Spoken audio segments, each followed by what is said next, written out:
What's up, Team Diadem? We're back with another Courtside Sessions episode, and today we're joined with somebody who might be the leading expert on junior player development in all of the United States. It's Martin Blackman, the general manager for USTA Player Development, and we're excited to have you, Martin. How are you feeling today? Kevin, it's great to be on the show. I'm calling in from our West Coast Training Center in Carson. So we got some great juniors, some pros out here training. So you may hear the sound of the ball being hit in the background, but I think that's appropriate. Yes, And sir. We call this thing Courtside Sessions, so I it's a love it. true I courtside love it, session. man. Love it. And thank you for the compliment, but I don't think I'm the most knowledgeable, but hopefully I can add a little bit of value. Yeah, definitely up there on the list. Let's take a second before we learn a little bit about your journey through tennis to talk about what you do with USTA. What do you do with them? Sure. So in my role, or let's maybe start first with the role of player development. Yes, sir. So the role of player development is to create a systematic approach to supporting the development of American champions. I'd say a secondary goal that's very important in reaching that first one is also to aid in the development of great junior development coaches. So a lot of what we do is around coach development and coaching education, but the majority of it is around administering that structure and that pathway for the best juniors in the country. And I would say for as many juniors in the country as possible, because the goal is not to be exclusive and elite. The goal is to really create a base that's as wide and deep as possible. So we have thousands of kids that have the opportunity to learn great fundamentals. We're building relationships with their coaches and their parents, and we're working in concert with the private sector and the sections to make sure that those kids have what they need locally and sectionally. I love that, and this podcast is really designed for junior players, parents, and coaches. So I think there's going to be a lot of value here in this conversation. Now let's rewind and talk about how you got into the game in the first place. Yeah, so great timing on that question, Kevin, because I don't usually talk about that or have an opportunity to, but last week I was honored and humbled to receive an award from the ATA, the American Tennis Association, historically black tennis association, that was founded in 1916 so that black communities and players could play all over the country. Oh, And that's I was awesome. able to share that. So it's a very simple story in terms of how I got started. From the age of 2 to 12, I lived in a small country called Barbados, small island Okay. in the Caribbean. My father's from Barbados, was from Barbados, and my mother's from Jamaica. And in 1975, we were listening to the BBC broadcast of the Wimbledon final in which Arthur Ashe beat Jimmy Connors in 4 sets. Yes, sir. That was it. That from that moment on, my parents decided, hey, this is the sport for our family. Um, they started getting my brothers who are older tennis lessons. My brothers in turn started teaching me how to play tennis.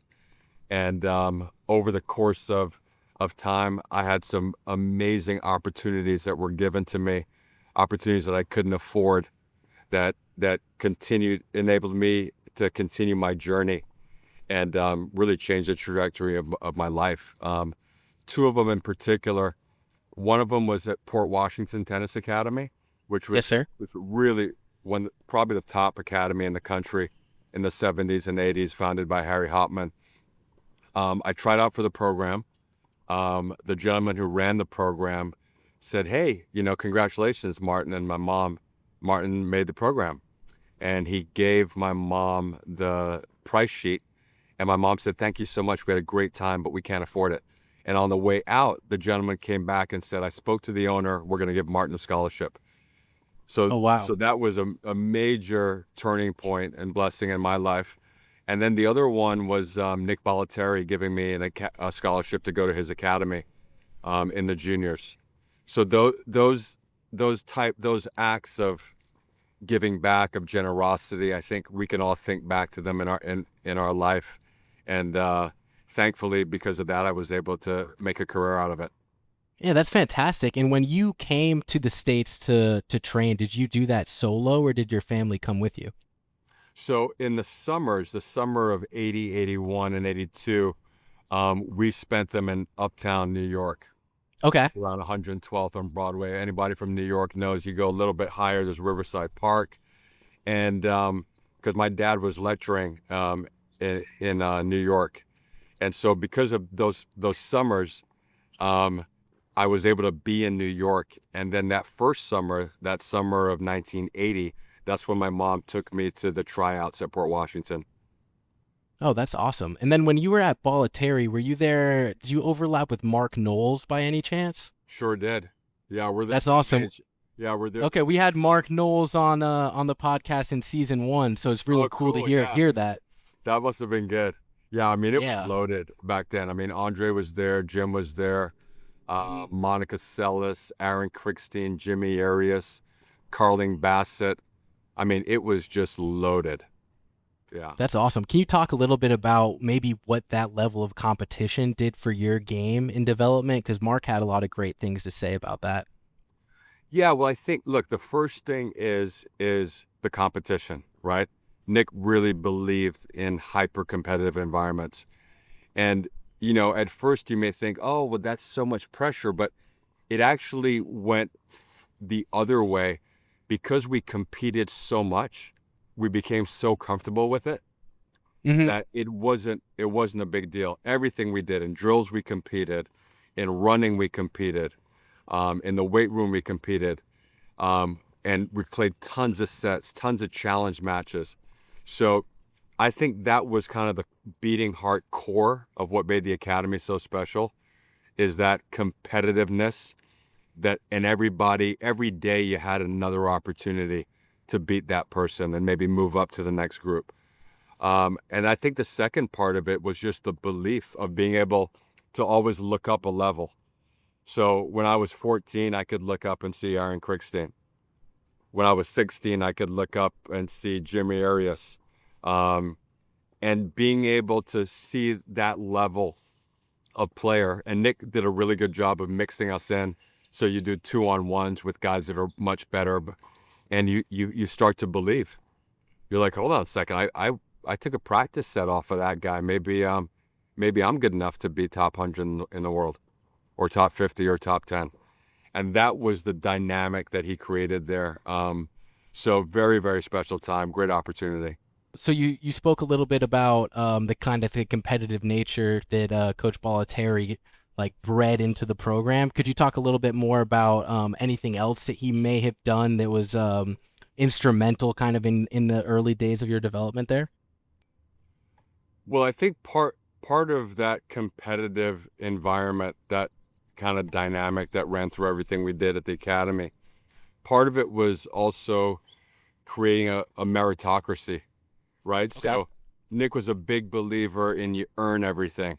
So all the kids at the academy that were on scholarship had to work scholarship jobs, and they were real jobs. You had to clean up the kitchen, you had to do the courts, you had to string in the pro shop.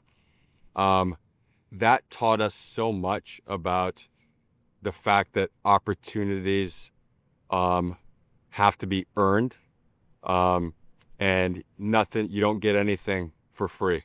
So there was very little entitlement at the academy, which I think was really important. And then lastly, Nick was a great motivator. When you're on his court, you just feel like you could work a little harder, run a little faster, play a little better. And, you aspire to be on his court. And that was great as well. That's awesome. And I think there was a moment there too before we cut out a little bit where you were talking about confidence and that he may have helped instill a level of confidence in you and the rest of the players that were training there that you could be a top player. Yeah, I think, the way Nick would pull younger players in to do 2-on-1s with older players. Hmm. I can remember it, vividly like it was yesterday. Maybe me and Andre would get a chance to do a full training session with Jimmy Arias, even though he was 5 years older than us. Um, he was a master at that, and giving you those little tastes of opportunities here and there um, made you believe. It made you believe you belong, and even more, it made you believe that Nick believed in you. And when you're 14, 15, 16 years old, that's really important. Oh, 100%. And then during this time you were doing you were playing on the national stage as well from what I read, playing the Kalamazoos and those big time tournaments. Is that something that you thrived in those environments, or did you get nervous going into kind of high profile tournaments like that? Yeah, so I think, because your audience is, comprised of a lot of junior players, parents and coaches, Hmm. I think this hopefully is a helpful message, but I think if you're not nervous before going into a tournament or a match, I think something's wrong.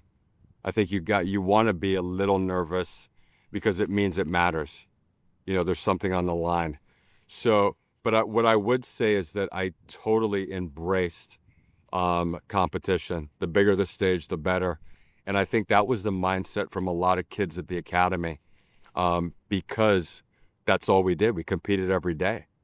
So, whether it's, and I'm not putting myself in the same category as these players, so please remember that. But whether it's Andre or Jim Courier, or Carling Bassett or Monica Seles, if you think about the players who spent, a significant amount of time at the academy, almost all of them were great competitors. And I think it's because of the environment that Nick created there. I love that. And that brings me to another question for any parents that are out there trying to find a great fit for their child to be in a competitive atmosphere, maybe go to an academy or take group lessons. Is there something that you think they should look out for to put their child in the best position to be successful? Yeah, well, look, I think there are at least four components, Kevin, that as a parent I would really pay attention to and kind of check in on, Hmm. um, with your player, with your daughter, with your son, with their coach. Number one is, are they enjoying it? Do they love the sport? Are they having fun? I think everything begins with that. Um, Number two is, are they being taught the fundamental skills that will enable them to maximize their talent? So there, in the last, I would say 3 to 5 years, there is a trend, which is not a positive trend, of people talking about, you don't need to work that much on technique. You don't need to drill. You don't need to do as much deliberate practice. You can do everything through games and live ball. That's not Hmm. the case. So I really take a strong stance on something, but it's a complete disservice to parents and players to let them believe that.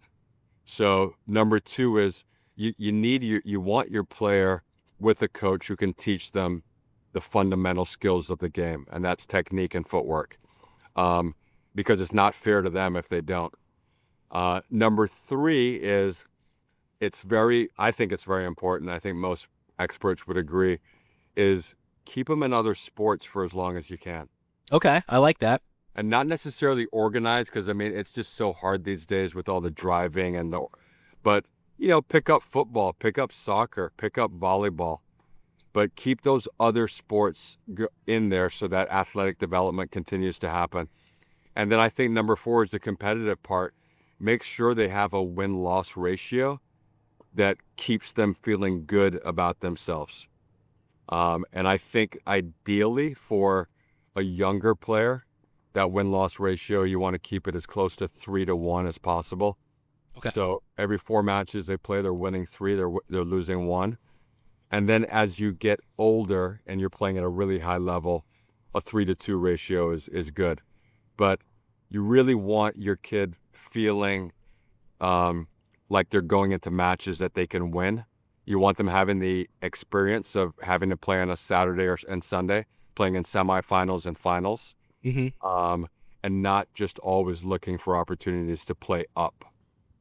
I think that. I hope that's helpful. Yeah, no, that's fantastic. And I think that fourth point is really important, especially because the way that the sport is set up, only one person can win a tournament And I think that losing is a bigger part of the game than winning in a lot of cases. Yep. When you were a player, especially in your junior days, how did you handle the adversity when you lost matches, when you lost tournaments, and that sort of thing?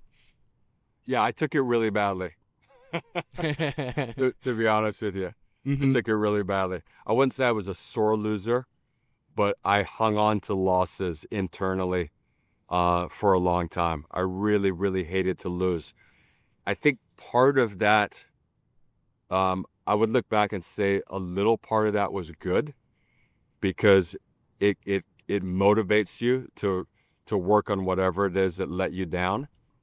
But I think for me, part of it too was that I was also internalizing the sacrifices that my parents were making, Hmm. and I felt a little bit like I was letting them down as well. So, I think, for parents, it's so important to praise the process and the effort. If your kid goes out there and gives 100% with a good attitude, if you can praise them for that, even when they lose, you're gonna create a strong competitor. Um, but if they know that your reaction is going to be completely dependent on whether they win or lose, then they're going to internalize that as well, and that's going to create more pressure. Yeah, I think that's a really great tip and something that a lot of the parents can resonate with, and I'm sure the players too, especially with how expensive the sport is and how Exactly. how much a lot of parents invest in their children that they probably feel that even if they're not at an academy full time, just going out on a Saturday, their parents are there all day and oftentimes, and it's a lot of pressure on the players. So it's really Absolutely. cool that you have that outlook there. Yeah. And then let's talk a little bit about in your junior career. Obviously, you went on and played at Stanford, but were you always looking to play at the next level? Is that something that you thought of throughout your junior career, or when did that come to you? Yeah, so I would say pretty early on in my junior career, maybe when I was 14, my goal and dream began to was to be a professional. Hmm. Um, it was to play the Grand Slams. It was to be top 10 in the world. So from a pretty young age, that was my goal. Um, and then, I was fortunate enough to be able to play at a great university for a great coach. Coach Gould was amazing. My assistant coach, Coach Whitlinger, was amazing. We won two titles there. And then I went on to play on the tour for 7 years. Um, Yeah, with a pretty successful career there too, cracking I think the top 150, if I'm well, not I mistaken. thank Kevin. You are so kind. Top ranking was 158. Okay, Um, that's still unbelievable. I thoroughly enjoyed it, but I definitely didn't meet my goals. Hmm. But I think, not meeting my goals taught me so much. When I look back at my career, I can kind of see why I didn't meet some of my goals, and I've been able to take those lessons into my life, and hopefully help other kids and other players and other families and coaches not make some of those mistakes. So I'm very grateful for that time. And that's awesome. You mentioned that there may be some mistakes. Was there anything that sticks out that you would maybe do differently had you get the opportunity again or anything like that? Yeah, I think the two biggest mistakes that I made were one, not really understanding that the improvement happens during training blocks. Hmm. And I was always looking to play the next tournament, looking to chase points. Um, and that's not really a long-term approach to a successful career. So that would be number one. And that goes back to kind of what I said about deliberate practice and fundamental Definitely. skill development. There's no way around that. And then I would say number two is just, not really, and I don't know, I can't blame this on myself, but not really finding a coach who had a vision of what that level looks like. So I never felt like, in terms of my game style and who I was as a player, I never had real clarity around that. Um, and that's not, I mean, I'm not blaming that on my coach. I'm not blaming that on anybody. That's just kind of the reality of it. But having a good team around you and having a coach who kind of knows where you're trying to get to, has been where you're trying to get to, that's really important as well. Yeah, I love that. Those are two great things, and I appreciate you sharing those. Let's rewind a little bit and talk about what your college recruiting process looked like and how you ended up at Stanford. What led you to choosing the Cardinal there? Well, my brothers went to Stanford. They're 10 years older than me. And every time they came home, I heard how great it was. So That's awesome. that was a big part of it. Every time I came home, I heard how good the tennis team was. Every time they came home, I heard how amazing it was because they got to watch John McEnroe play a match. Hmm. So I just grew up kind of like with Stanford up on that pedestal. But I was really interested in UCLA and USC. I'm not sure why it was just California schools, but after I met Coach Gould and spoke to him a couple times, I visited Stanford, I visited UCLA. Um, it became pretty clear to me that he wanted me to go there, and once I knew that, then that really became my only choice. I love that. That's a really cool story. And when you got to Stanford, it's a little bit of a different dynamic playing college tennis versus Sure. being a junior where you're really alone in the process. What was the transition like for you in more of a team environment? Yeah, so the team part of it, everything about the experience was positive. But from a tennis perspective, it was humbling, and I Okay. needed that because the last couple years of my junior career, I won a lot. I won a lot of tournaments, and I thought I was really good. and I Hmm. and I didn't realize how much depth there was in college, and I didn't realize that I was going to have a bullseye on my back for my freshman year.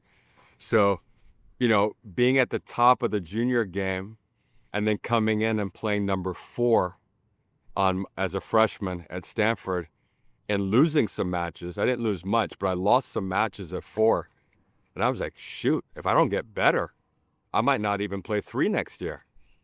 So that's created a sense of urgency, and that was really healthy for me and every other good junior who goes to college.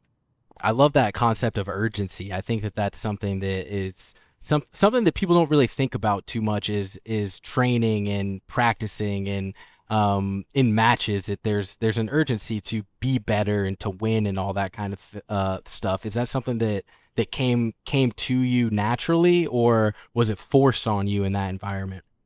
It came naturally, but I will say that I was cocky going into college, Hmm. and that I was cured of that pretty quickly. Um, but I will say the sense of urgency was something that we always felt at Knicks, because Okay. if you're not taking advantage of the opportunity at Nick on that given day, somebody else is. And you don't want to get passed out. You don't want to drop down on the ladder. You don't want to drop down to the number 2 group. So there's always something on the line. Um, and if you're only doing what everybody around you is doing and you're not doing anything extra, then you're probably not going to pass them. I love that. And then when you were at Stanford and started kind of eyeing the pro tour, what was that experience like for you to make the transition there and be a pro? Well, I was really fortunate, and this is why the role of player development is so critically vital. Is that the USTA had a collegiate team, a collegiate national team, and then they had a rookie pro team. And I was on the Junior Davis Cup team in the 16s and 18s. Then I was on the collegiate team. I wasn't good enough to be on the rookie pro team, but I had about 4 summers that were paid for with great coaches, all expenses paid. And that's really what kept me going on that pro pathway. Without the support of those USTA teams, there's no way I would have been able to turn pro. Oh wow, that's really awesome. And during the infancy of your pro career, which is a really challenging time for a lot of players, I've come to realize that it's a kind of a lonely venture and it's a struggle. Did you feel and experience that same type of dynamic when you were starting out? Yes, it's a hard life. It's a hard life. And if you're not one of a few people that has the support of a major sponsor or your federation taking care of all your expenses, um, you need to get through that gauntlet in a couple years. Because if you're not through that pro circuit phase of, the futures and the 25s, in a couple years, you're probably going to lose a lot of inspiration. So I was able to get through that initial level pretty quickly in about 2 years. Hmm. And then I would say my progress plateaued at the challenger level. Um, but yeah, those years are lonely. You can only, I was only able to travel with a coach about a quarter of the time. Yep. So the other 3 quarters you're on your own. That's before the iPhone. That's before Uh-huh. laptops. So, you're traveling with books and music, and you better be okay being on the road for 4 to 6 weeks at a time. Yeah, I really appreciate you sharing that because I don't know if a lot of people understand that it's not a glamorous life while you work your way to the top. Um, It and is then not. what and then what was towards the end of your professional career, what did you have always aspirations of coaching or were you considering other avenues for post career? Yeah, great question, Kevin.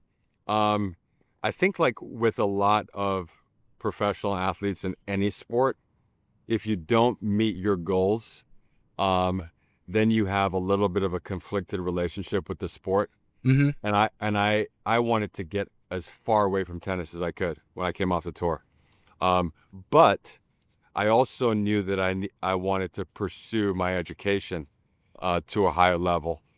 So I took a job as the assistant coach at American University to get my master's paid for. And a month before, and it was kind of like, okay, I'm gonna do this a good deal. I don't really want to do it because I don't want to coach, but I'm gonna do it because it's gonna help me pay for my master's. A month before the season started, the head coach quit, and so they were stuck with me. Oh wow. And the pay was much better, which was fine with me because I had just gotten married. And so I took it, and I fell in love with coaching. Absolutely fell in love with it. That's awesome. What were the aspects in the early stages of your coaching career that you enjoyed? What were those sort of I things that think really kept you around? I think there's a few things. I think with the guys, I was able to. I think what happens a lot when you start coaching and you don't have experience. I had a little bit of volunteer coach experience, so I've been coaching already for about 3 years. But I think what happens a lot of times is you start coaching right away the way you were coached, Yep. and and that's not a good way to approach it. And I started early. I told myself early on, every player is different, and and you had the opportunity to avoid all of the mistakes that you made, to help these guys avoid the mistakes that you made, and also to avoid the mistakes that coaches that worked with you made. And so I kind of took that approach of really just beginning with discipline. That was the first part of the approach to that 10 guys. Is guys, we're going to create structure. You guys don't have discipline and you're not in shape. So let's start there. And we're going to go from discipline to skills. We're going to go from skills to competing, or we're going to go from competing to becoming a team. And that was kind of the way I went about it. And I learned so much. I made so many mistakes and I learned so much. But the guys knew how much I cared about them. And because they knew how much I cared about them, they cared about what I had to say about their games. And I was lucky enough to do that for 5 years in American. Absolutely loved it. That's awesome. Two of the things that stood out there is that you cared about your players and that you treated them all as individuals, I Yeah, think. And you have to be as a coach, from what I've found in a lot in this podcast, is that that's where you'll find a lot of success is that everybody's different and taking a different approach for each player is really important. exactly. Absolutely right. And then from my understanding, you're also a tennis dad too. Is that correct? Yeah, so I've got all of our kids learned how to play tennis. Um, but two of them kind of, played competitively as juniors. So my son, I've got one son and three girls. So my son Daniel just graduated from Claremont McKenna, Yes, sir. where he played and he had a good junior career. And then my daughter is going into her senior year. She's 17 and she's had a junior career and wants to play tennis in college. So that's fun. I get way more nervous watching them than anything I ever did. I love that. I love seeing the like when people wear they have the Apple watches and those sort of things where it tracks the heartbeat and your heart rate. And I see a lot of the parents, they'll show me the screenshot and they'll just spike up during their matches. So it's funny to hear you experience the same thing, just like the rest of the Oh parents. yeah, oh yeah. I don't need an Apple Watch to tell me how nervous I am. No. That's awesome. Do you have any advice from somebody that has such a strong background in player development and coaching for working with your own children to be successful on the court? I mean, and this encompasses a lot of things, but I think the overarching theme for parents is whatever you do, put your relationship with your child first, and don't do anything that would jeopardize that relationship um, in your role in the context of what you're hoping for out of tennis. So I think if you follow that guideline, that principle, I think you'll make good decisions. I'll give you a few examples. Yeah, please. Uh, if your focus with your junior is around effort, attitude, and engagement, and it's never around winning and losing, you're teaching them probably one of the most important lessons that they'll ever learn in their life. And that is that process drives outcomes. If and a lot of parents feel like, oh, but they need to feel the pressure of having to win or lose. No, they don't need that. They feel that already. What they need to do is they need to feel a sense of urgency about controlling the controllables that contribute to their ability to win. So that's preparation. That's the work. That's being coachable. That's being disciplined.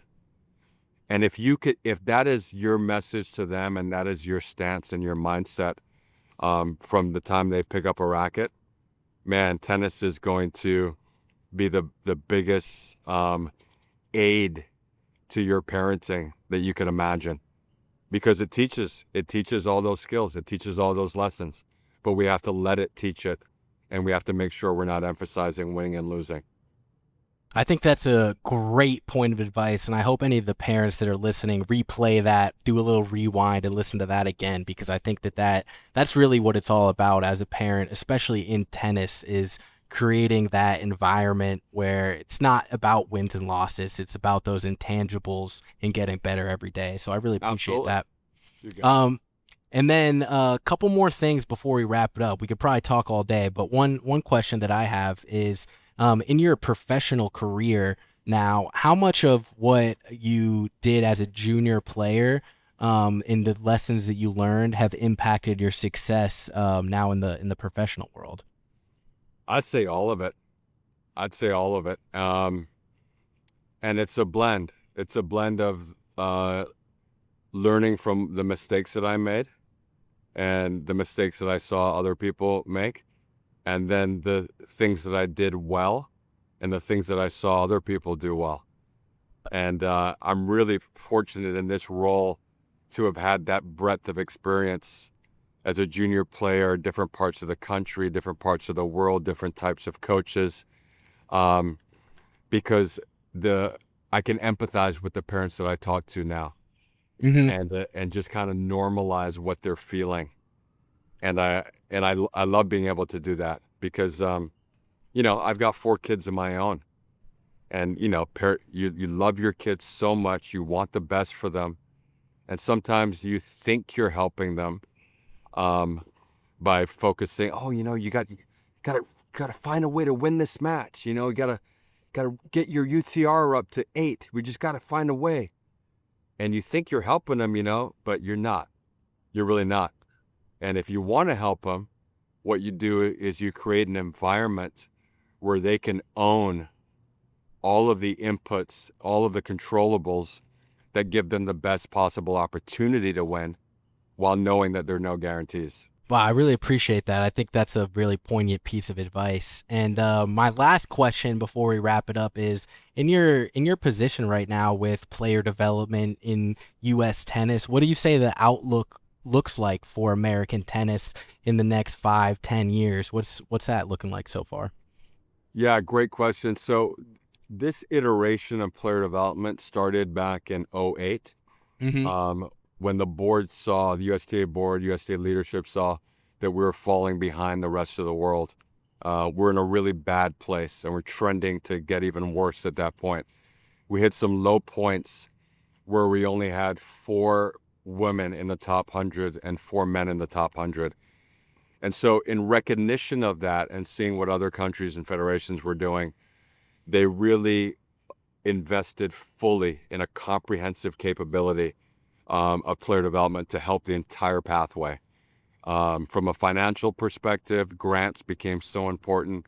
From a staffing perspective, and with a camp structure that we administered throughout the country, about 55 camps a year continuously from '09 to 2020. And because of that effort and because of a great partnership with the private sector and our USTA sections, we're seeing the best results across the board that we've seen in 20 years at the pro level. And that's the results of that effort. And so, my focus now is we went through some changes and some restructuring because the USTA had to recalibrate financially after COVID. We had a year of the US Open with no fans. So we did what we had to do to kind of get our house back in order. And now we're kind of building back that structure that was so successful. So right now my focus is really just making sure that we rebuild what was so successful from '09 to 2020. And it gets me up every day. Every day it's a great challenge. And our team at Player Development is just absolutely amazing. The skill, the expertise, the passion, and the commitment. And then you pair that with the thousands of great private sector coaches that we have in this country. Yep. And then you pair that with the amazing people we have working at the section level for the USTA sections. And that was the partnership that built that pathway. So now we're going to work to rebuild it. I love that. And that's a really exciting time in American tennis, I think, from all the levels, from beginner development at juniors all the way up through the pros. There's a lot of exciting things going on. Oh, it's so exciting. It's so exciting. And it sounds like it's just going to keep growing and building with guys like you and the rest of your team and everyone that's working together to bring America back to the forefront and keep them at the forefront of professional tennis too. So it's really exciting that we had you on, and I appreciate all of your feedback. And I think that this is going to be a great episode for players, parents, and coaches to grab some pieces, and there's a little bit in here for everyone. So I really appreciate your time here. No, thank you, Kevin. You guys do a great job with this podcast. And if I could leave with anything, I would say just a huge thank you to those amazing private sector coaches out there that are building the base and teaching those fundamentals. And don't move away from deliberate practice. Don't move away from skill development. Find a way to make it fun, but the work needs to get done. So thank you, Kevin. I really appreciate it. 100%. And Team Diadem, that's another episode of Courtside Sessions. And it was a great one. I look forward to coming back with more over the rest of this season and beyond. So keep an eye out for those. As always, thank you to our production team here at Diadem for making this possible and all the hard work they put into this. We're going to keep coming back. So stay tuned for Courtside Sessions. Let's talk again soon, Kevin. Yes, sir. Thank you so much. I appreciate your time, and have a good rest of your day. Thank you.